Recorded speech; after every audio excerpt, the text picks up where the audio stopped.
Hi guys, welcome to Jiya's kitchen. எல்லா புகழும் படைத்தவனுக்கே. இன்றைக்கி நம்ம என்ன வீடியோ பார்க்க போகிறோம் அப்படின்னு பார்த்தீங்கன்னாக்கா, இன்றைக்கி இருக்கிற ஜென்ரேஷனில் இருக்கிற பசங்களுக்காக தான் இந்த வீடியோ. எல்லா பிள்ளைகளுக்காகவும் தான். பார்த்திங்கனாக்கா ஜென்ரேஷன் அப்படியே மாறிடுச்சுன்னு தான் நம்ம சொல்ல முடியும். எதனாலன்னு பார்க்கும்போது அது எனக்கே ரொம்ப வியப்பாக இருக்குது. அதாவது 90களில் பிறந்த பிள்ளைகளுக்கும் 2000ல் 80 90ல் பிறந்தவர்களுக்கும் 2000க்கு அப்புறமா பிறந்தவர்களுக்கும் நிறைய டிஃப்ரென்ஸ் இருக்குது. அது என்ன விதத்தில் அப்படின்னு பார்த்தீங்கன்னாக்கா, 80 அந்த 2000க்குள்ளே பிறந்தவர்கள்லாம் பார்த்திங்கனாக்கா ஓரளவுக்கு தாய் தந்தை பேச்சை கேட்டிருப்பாங்க. தாய் தந்தை என்ன சொல்கிறாங்களோ அதை தான் கேட்டு நடந்திருப்பாங்க. ஆனால் இன்றைக்கி இருக்கிற ஜென்ரேஷனில் எப்படி இருக்குதுன்னு பார்த்தீங்கன்னாக்கா, பிள்ளைகள் சொல்லி தாய் தந்தை கேட்குற அளவுக்கு நிலமை மாறி இருக்குது அப்படி தான் நான் சொல்லுவேன். என்ன காரணம் அப்படின்னு பார்த்தீங்கன்னாக்கா, கல்விங்கிற ஒரு விஷயம் எல்லாமே மாற்றத்தை கொடுத்துருக்கு அப்படி தான் சொல்லுவேன். நிறைய விஷயங்கள் மாறிடுச்சு. படிப்பு கல்வியே பார்த்திங்கனாக்கா 80 90களில் பார்த்திங்கனாக்கா தாய் தந்தை தான் டிசைட் பண்ணணும். அவங்களுடைய படிப்பை தாய் தந்தை தான் டிசைட் பண்ணுவாங்க. என்ன தான் ஒரு பிள்ளைக்கு படிக்கணும் அப்படிங்கிற ஆசை இருந்தாலுமே தாய் தந்தை தான் டிசைட் பண்ணுவாங்க. தாய் தந்தை டிசைட் பண்ணுறதை விட கஷ்டப்பட்டு பெண் பிள்ளைகளை படிக்க வைக்கிறாங்கன்னு வச்சுக்கோங்களேன். சொந்தக்காரங்க என்ன தெரியுமா சொல்லுவாங்க, பொம்பளை பிள்ளையை படிக்க வச்சு என்ன பண்ண போகிறீங்க, அவள் வேறு வீட்டுக்கு போகிற பொண்ணு தானே, படிக்க வச்சு செலவு பண்ணி படிக்க வச்சு அவளுக்கு கல்யாணமும் பண்ணி கொடுப்பீங்களா, அந்த படிப்பு சொல்லி கொடுக்குற பணத்துக்கு நீங்கள் கல்யாணமே பண்ணி வச்சிடலாம் அப்படிங்கிறது தான் பெரும்பாலும் 90% பார்த்திங்கனாக்கா அப்படி தான் யோசித்து அந்த மாதிரி தான் மக்கள் செயல்பட்டுட்டு இருந்தாங்க. இப்போ அக்கம் பக்கத்தில் பார்த்திங்கனாக்கா சமூகத்துக்கு அஞ்சு, சமூகம்னா யார், நீங்கள் நான் பக்கத்து வீட்டுக்காரங்க நம்ம சொந்தக்காரங்க எல்லாம் சேர்ந்தது தான் சமூகம். அந்த சமூகத்துக்கு அஞ்சு பார்த்திங்கனாக்கா நம்ம பிள்ளைகளை நம்மளெல்லாம் ரொம்ப படிக்க வச்சுருக்க மாட்டாங்க. நம்மளே படிக்கணும்னு ஆசைப்பட்டிருந்தாலுமே பக்கத்தில் சொந்தக்காரன் அவன் சொல்கிறான் இவன் சொல்கிறான் அப்படின்ட்டு நம்மளை படிக்க வைக்காமல் இருந்திருப்பாங்க. நமக்கு நிறைய கனவுகள் இருந்திருக்கும். இருந்தாலுமே ஒரு சில காரணங்களால் நம்ம தாய் தந்தை அப்போ பொருளாதாரத்தில் அவங்க டவுனாக இருந்திருப்பாங்க. டவுனாக இருக்கும்போது சொந்த பந்தங்கள்லாம் கொஞ்சம் ஹை ரேஞ்சில் இருக்கும்போது சரி நம்ம சொந்த பந்தங்களை எதிர்த்துக்கிட்டு நம்ம எதுவும் பண்ண முடியாது அப்படிங்கிறத நம்ம தாய் தந்தையெல்லாம் பண்ணியிருப்பாங்க. சரிங்களா. இதே நமக்கு சொன்னான் பார்த்தீங்களா சொந்தக்காரன், அவன் பார்த்திங்கனாக்கா அவன் பிள்ளை ஃபெயிலாகவே ஆகிருக்கும். பார்த்திங்கனாக்கா நம்ம நல்லா படிச்சிருப்போம், அவனோட பிள்ளை ஃபெயிலாகவே ஆகியிருந்தாலுமே என்ன பண்ணியிருப்பாங்கன்னு பார்த்திங்கன்னா யாருக்குமே சொல்லாமல் கொள்ளாமல் மேற்படிப்பு படிக்க வைப்பாங்க. இதே நம்ம சிறு தவறுகள் செஞ்சாலுமே ஊருக்கே தம்மட்டம் போட்டு காட்டுறது, இந்த பார்த்திங்களா இவங்க பிள்ளை இப்படி பண்ணிருச்சு, அவங்க பிள்ளை அப்படி பண்ணிருச்சு, இந்த மாதிரி பண்ணிடுச்சு அப்படின்னு சொல்லிட்டு ஊரெல்லாம் தம்பட்டம் போட்டுருவாங்க. இதுவே பார்த்திங்கனாக்கா நம்ம சொந்தக்காரனோட பிள்ளை ஏதாவது தப்பு பண்ணியிருந்தாலுமே உள்ளுக்குள்ளாரே வச்சு அவங்களுக்குள்ளாரே பேசி அவங்களுக்குள்ளாரே முடிச்சிருப்பாங்க. வெளியில் எந்த விஷயமே வந்திருக்காது. இதுவே பார்த்திங்கனாக்கா நம்ம அவங்கள பற்றின கருத்து, நம்மளை பற்றி பார்த்திங்கனாக்கா அவதூறுகள் பரப்பியிருப்பாங்க. எல்லார்ட்டையும் போயிட்டு இவங்க இந்த மாதிரி பண்ணிட்டாங்க, இவங்க குடும்பத்தில் இந்த மாதிரி நடந்திருக்கு, இவங்க குடும்பத்தில் இப்படிலாம் ஆயிருக்கு அப்படின்னு சொல்லிட்டு நம்ம இல்லாத நேரத்தில் கைக்குட்டி சிரிச்சிருப்பானுங்க. சரிங்களா.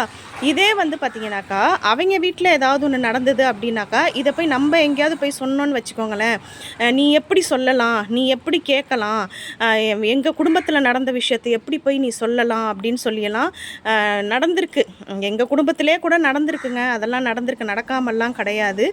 ஒரு சில விஷயங்கள் பார்த்துட்டு நான்லாம் பார்க்காம போயிடுவோம். அப்படி தான் அவங்களுக்கு தெரிஞ்சது அப்படி தான் நினச்சிட்டு நம்ம போயிடணும். இன்றைக்கி இருக்கிற காலகட்டத்தில் எப்படி இருக்குதுன்னு பார்த்திங்கனாக்கா, நான்லாம் எடுத்துக்கிட்டாக்கா நான் சமூகத்துக்கெல்லாம் அஞ்சலைங்க. சமூகத்துக்கு நம்ம அஞ்ச வேண்டியதான். எதுக்கு பயப்படணுமோ அதுக்கு தான் பயப்படணும். நம்ம தவறு செஞ்சால் தான் பார்த்திங்கனாக்கா இந்த சமுதாயத்தை பார்த்து நம்ம பயப்படணும். தவறு செய்யாத போது நம்ம யாருக்காகவும் பயப்படணுங்கிற அவசியம் கிடையாது. பெண் பிள்ளைகளை எல்லாமே படிக்க வைங்க. இந்த காலத்துலேயும் ஒரு சிலர் படிக்காமல் தான் இருக்கிறாங்க. இருந்தாலும் பிள்ளைகள் நம்ம பேச்சை கேட்குறது கிடையாது. ஏன் அப்படின்னு பார்த்தீங்கன்னாக்கா, செல்ஃபோனுங்கிற ஒரு விஷயம் அவங்க கையில் வந்துருச்சு. உலகமே அவங்க கையில் இருக்குது அப்படிங்கிற மாதிரி தான். படிக்கிற பிள்ளைகள் பார்த்திங்கனாக்கா அந்த செல்ஃபோனுக்கு ரொம்ப அடிக்ட் ஆகிடுறாங்கங்க. நம்ம என்ன சொன்னாலும் கேட்குறது கிடையாது. அதே போல் அவங்களுக்கு பார்த்திங்கனாக்கா புரிஞ்சிக்கிற தன்மை கிடையாது. பொறுமையாக பேசணுங்கிற அந்த தெளிவெல்லாம் இல்லை. காலேஜில் ஸ்கூல்ஸில் வந்து பொறுமையாக இருக்கிறாங்க. வீட்டுக்கு வரும்போது வந்து பார்த்திங்கனாக்கா நம்மள்ட்ட வந்து அந்த தெளிவு இல்லாமல் நம்மள்ட்ட ரொம்ப அடமண்ட்டாக அந்த மாதிரிலாம் நடந்துக்கிறாங்க. இருந்தாலுமே நம்ம என்ன பண்ணணும், இங்கே வா அப்படின்னு சொல்லி கூப்பிட்டு நம்ம வந்து புரிய வைக்கணும். முடிஞ்ச வரைக்கும் அவங்க சொல் பேச்சு கேட்கல அப்படின்னாக்கா நம்ம வந்து கொஞ்சம் வந்து பேச்சை குறைச்சிட்டு அவங்கள்ட்ட என்ன விஷயமோ அதை அன்பாக சொல்லிட்டு போயிடணும். ஒரு சில நேரம் வரும்போது கூப்பிட்டு இந்த மாதிரி பண்ணாக்கா இதெல்லாம் உனக்கு பிரச்சனையாக முடியும், ஃப்யூச்சரில் இதெல்லாம் வரும், நிறைய பேரை இழக்க வேண்டியது வரும் அப்படிங்கிறத வந்து நம்ம வந்து கூப்பிட்டு சொல்லணும். நான்லாமே வந்து அப்படி தான் கூப்பிட்டு சொல்லுவேன். நீங்கள்லாம் எப்படின்னு எனக்கு தெரியாது. அதனால் வந்து பார்த்திங்கன்னா பிள்ளைகளை வந்து கூப்பிட்டு சொல்லுங்கள். பிள்ளைகளுக்கு வந்து பார்த்திங்கன்னா இப்போ இருக்கிற ஜென்ரேஷன் பிள்ளைகளுக்கு வந்து பார்த்திங்கனாக்கா சகிப்புத்தன்மைங்கிறதே வந்து சுத்தமாக கிடையாது. சகிப்புத்தன்மையே சுத்தமாக கிடையாது. இப்போ இருக்கிற நவீனமான உலகம் இது வந்து பார்த்திங்கனாக்கா நவீனமான உலகங்கும்போது அவங்க வந்து ட்ரீம்லே இருப்பாங்க, ஒரு கனவுலகத்திலே இருப்பாங்க. அவங்க எப்போ வந்து நிஜ உலகத்துக்கு வருவாங்கன்னு பார்த்திங்கனாக்கா அவங்க லைஃப்பில் படித்து ஒரு வேலைக்கு போய் அதுக்கப்புறம் மேரேஜ் ஆனதுக்கு அப்புறமா தான் அவங்களுக்கெல்லாம் பிள்ளைகள் பிறந்து ஒரு ஸ்டேஜுக்கு வரும்போது தான் அவங்க வந்து ஒரு இதுதான் ரியாலிட்டி, இதுதான் உண்மை, மற்றதெல்லாம் வந்து மாயை அப்படிங்கிறத வந்து புரிஞ்சிக்குவாங்க. அதனால் வந்து பார்த்திங்கனாக்கா பிள்ளைகள் இப்படி பண்ணுறாங்க அப்படி பண்ணுறாங்க அப்படிங்கிறது அது நமக்கு கஷ்டமாக தான் இருக்கும். ஒரு சில பிள்ளைகளை பார்க்கும்போது இந்த பிள்ளை பாரு எப்படி இருக்குது பாரு, நம்ம பிள்ளை பாரு சொன்ன பேச்சை கேட்க மாட்டேங்குது அப்படிலாம் இருக்கும். அது வந்து பார்த்திங்கன்னா ஒவ்வொருத்தருடைய குடும்ப சூழ்நிலைகளை பொறுத்து தான் இருக்குது. சரிங்களா? நம்ம பிள்ளைகளும் வந்து அவங்களோட கம்பேர் பண்ணும்போது அந்த பிள்ளை வந்து ஏதோ ஒரு விதத்தில் நம்ம பிள்ளைகளோட ஒரு விதத்தில் பெட்டராக இருப்பாங்க. அதே போல் அந்த பிள்ளையோட நம்ம பிள்ளைய கம்பேர் பண்ணும்போது நம்ம பிள்ளை வந்து ஏதோ ஒரு சில விஷயங்களில் பெட்டராக தான் இருப்பாங்க. எல்லா இடத்துலையுமே வந்து அவங்கவுங்களுக்குன்னு ஒரு திறமை இருக்கும்போது நம்ம வந்து கம்பேரிசன் வந்து பண்ணும்போது இந்த கம்பேரிசன் பண்ணக்கூடாது. அந்த மாதிரி பண்ணும்போது மனசு வந்து வலிக்க தான் செய்யும், பிள்ளைகளுக்கு வலிக்க தான் செய்யும். மென்டலி வந்து பார்த்திங்கனாக்கா அவங்களுக்கு டிப்ரெஷன் ஆகும். நம்மளே டிப்ரெஷன் ஆகிறோம் அப்படிங்கிறது புரியாத வயசு அப்படிங்கும்போது அவங்க டிப்ரெஷனில் தான் ஆவாங்க. இருந்தாலுமே வந்து பார்த்திங்கன்னா பிள்ளைகள் சொல் பேச்சு கேட்க மாட்டேங்கிறாங்க தான். இப்போ எங்கள் வீட்லேயுமே வந்து பார்த்திங்கனாக்கா பொறுமையாக நான் கூப்பிட்டு சொல்லுவேன், இது பண்ணக்கூடாது, இப்படி பண்ணால் இதெல்லாமே நடக்கும் அப்படிங்கிறது நான் சொல்லுவேன். இருந்தாலுமே பிள்ளைகள் வந்து ஹியூமன், அவங்கெல்லாம் வந்து நம்மெல்லாம் மனிதர்கள், தப்பு செஞ்சால் தான் மனுஷங்க, இல்லைன்னா கிடையாது. ப்ராப்பராக இருக்கிறதுக்கு வந்து நம்ம வந்து மிஷின் கிடையாது. அதனால் வந்து பிள்ளைகளுக்கு வந்து பொறுமையாக வந்து கூப்பிட்டு உட்காந்து பேசுங்க. இன்னொன்று வந்து பார்த்திங்கன்னா நான் நினைக்கிறேன், ரொம்ப வந்து நம்ம செல்ஃபோன்லேயே டைமை வந்து ரொம்ப ஸ்பெண்ட் பண்ணுறோம். நம்ம பிள்ளைகளை கூப்பிட்டு பேசணும், நம்ம வந்து பிள்ளைகள் கூட சேர்ந்து சாப்பிடணும். நிறைய வந்து பார்த்திங்கனாக்கா நம்ம வந்து இன்றைக்கி ஒரு மிஷினரி லைஃப் அப்படி தான் ஆயிடுச்சு. எல்லாருமே உட்காந்து பேசணும். உட்காந்து பேசும்போது கூட ரொம்ப பேசக்கூடாது. ரொம்ப பேசினாலும் என்ன ஆகும்னு பார்த்தீங்கன்னாக்கா அது சண்டையில் தான் போய் முடியும். ஒரு லிமிட்டாக வந்து ஓகே அந்த மாதிரி பேசிவிட்டு எல்லாம் சேர்ந்து உட்காந்து சாப்பிடுங்க. நானுமே அப்படி தான் இருக்கணும், அப்படி தான் நான் நினப்பேன்.